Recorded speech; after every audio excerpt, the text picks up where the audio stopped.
తెలంగాణ నుంచి రాజ్యసభ సభ్యులుగా ముగ్గురు నేతలు ఏకగ్రీవంగా ఎంపికయ్యారు. 3 స్థానాలకు ముగ్గురే బరిలో అభ్యర్థులు ఉండటంతో కాంగ్రెస్ నుంచి రేణుకా చౌదరి, అనిల్ కుమార్ యాదవ్, బీఆర్ఎస్ నుంచి వద్దిరాజు రవిచంద్ర ఎన్నికైనట్లు ఎన్నికల సంఘం ప్రకటించింది. కాగా రాజ్యసభ ఎన్నికల నామినేషన్ల ఉపసంహరణ నేటితో గడువు ముగిసిన నేపథ్యంలో ఈ నిర్ణయం తీసుకున్నట్లు తెలుస్తుంది.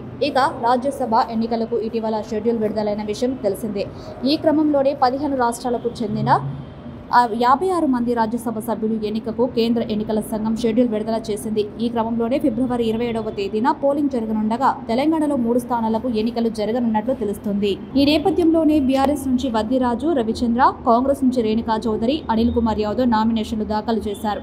అయితే ఇతర పార్టీలైన శ్రమజీవి పార్టీ నుంచి జాజుల భాస్కర్, భోజరాజు, కోయాల్కర్, స్వతంత్ర అభ్యర్థిగా కిరణ్ రాథోడ్ నామినేషన్ వేశారు. అయితే నామినేషన్లను ఎన్నికల సంఘం వీరిని తిరస్కరించింది. దీంతో వారు ముగ్గురే మిగలడంతో వారు ఏకగ్రీవంగా ఎన్నికైనట్లు ప్రకటించింది. ఈ క్రమంలోనే రేణుకా చౌదరి సంచలన వ్యాఖ్యలు చేశారు. పీఎం నరేంద్ర మోదీ తన సోదరుడిని వచ్చే రాఖీ పౌర్ణమికి తానే స్వయంగా వెళ్లి రాఖీ కడతానని రేణుకా చౌదరి వెల్లడించారు. ఇదిలా ఉండగా తెలంగాణకు కొత్త నియమితురాలైన ఏఐసీసీ ఇన్ఛార్జికి బెంచ్ కారు కొనిచ్చారని బీజేపీ నేత, మాజీ ఎమ్మెల్యే ఎన్వీఎస్ఎస్ ప్రభాకర్ చేసిన ఆరోపణలపై రేణుకా చౌదరి ఘాటుగా స్పందించారు. అన్ని ఆధారాలు ఉంటే చూపించాలని సవాల్ విసిరారు. మహిళలపై ఇలా ఇష్టం వచ్చినట్లు ఆరోపణలు చేస్తే ఊరుకునేది లేదని మండిపడ్డారు. ఈ ఆరోపణలపై తాము కోర్టుకు వెళ్తామని హెచ్చరించారు. ఇదిలా ఉండగా కాంగ్రెస్ అగ్రనాయకురాలు సోనియా గాంధీ రాజస్థానం నుంచి రాజ్యసభకు ఏకగ్రీవంగా ఎన్నికయ్యారు. ఇక ఆమెతో పాటుగా భారతీయ జనతా పార్టీకి చెందిన చున్నీలాల్ గరాసియా, మదన్ రాథోడ్ కూడా ఏకగ్రీవంగా ఎన్నికైనట్లు అసెంబ్లీ కార్యదర్శి మహావీర్ ప్రసాద్ శర్మ ప్రకటించారు.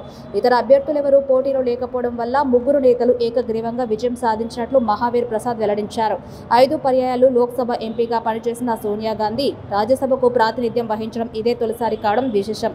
మరోవైపు గుజరాత్ నుంచి బీజేపీ జాతీయ అధ్యక్షుడు జేపీ నడ్డా సహా మరో ముగ్గురు నేతలు రాజ్యసభకు ఏకగ్రీవంగా ఎన్నికయ్యారు. రాష్ట్రంలో 4 రాజ్యసభ స్థానాలు ఖాళీగా ఉండగా అధికార బీజేపీకి చెందిన సభ్యులు నామినేషన్లు దాఖలు చేశారు. ఈ స్థానాలకు ఇతర అభ్యర్థులెవరూ నామినేషన్ వేయకపోవడం వల్ల 4గురిని ఏకగ్రీవంగా ఎన్నికైనట్లు రిటర్నింగ్ అధికారి రీటా మోహతా అధికారికంగా ప్రకటించారు.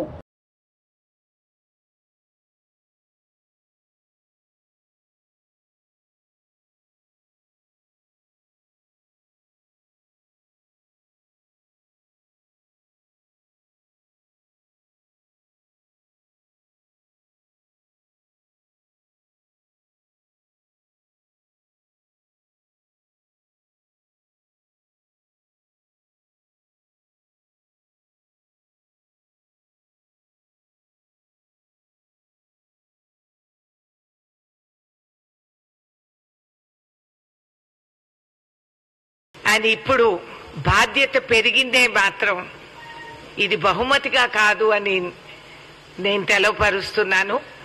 రాహుల్ గాంధీ గారి యాత్రపై లక్షలాది మంది స్పందించి ఆయనతో పాటు నడుస్తూ ప్రతి భారతీయుడు అనుభవించే నరకం, బాధ, ఖర్చు, ఈ విధంగా చదువుకున్న పిల్లలకు ఉద్యోగాలు లేని పరిస్థితి, ఉద్యోగాలు లేవని ఎవరు పిల్లనిచ్చే వాళ్ళు లేరు, ఇన్ని కష్టాలకి గురి అయిన వాళ్ళు ఇవాళ కాంగ్రెస్ పరిపాలనని ఆదర్శంగా తీసుకోవటం, ఈ రాష్ట్రంలో రాష్ట్ర ముఖ్యమంత్రి గారు రేవంత్ రెడ్డి గారు నూతనంగా ఎన్నికయ్యి ఆడవాళ్లకి మాకు ఎన్నో సౌకర్యాలు కలిగించి ఫ్రీగా బస్సు యాత్రలు, అదేవిధంగా గ్యాస్ సిలిండర్ 500 రూపాయలు, అదేవిధంగా 20 యూనిట్స్ 200 యూనిట్స్ కరెంటు ఖర్చు మాకు తగ్గింది.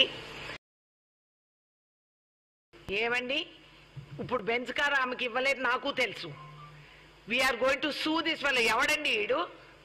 అంత ఎవిడెన్స్ ఉందా? ఇప్పుడు కోర్టులో వేసి ముందు ఆయన కొనివ్వాలి బెంచ్ కార్. అదే పనిష్మెంట్. పిచ్చి పిచ్చిగా ఉంటే ఇవ్వను, ఎందుకు సంకం పెట్టుకొని దాచిపెట్టుకున్నాడు? అన్ని ఆధారాలు ఉండే అంత ఎవిడెన్స్ ఉంటే నాన్ సెన్స్. లేడీస్ పైన ఇష్టం వచ్చిన కబాండాలు వేస్తారు. మేమేదో ఏడ్చి కూలిపోయి కుమిలిపోతామని అనుకుంటున్నారు. కుక్క కాటుకు చెప్పు దెబ్బ అని సామెత ఉంది. కాబట్టి అనవసరంగా బౌబౌం అని చెప్పొద్దని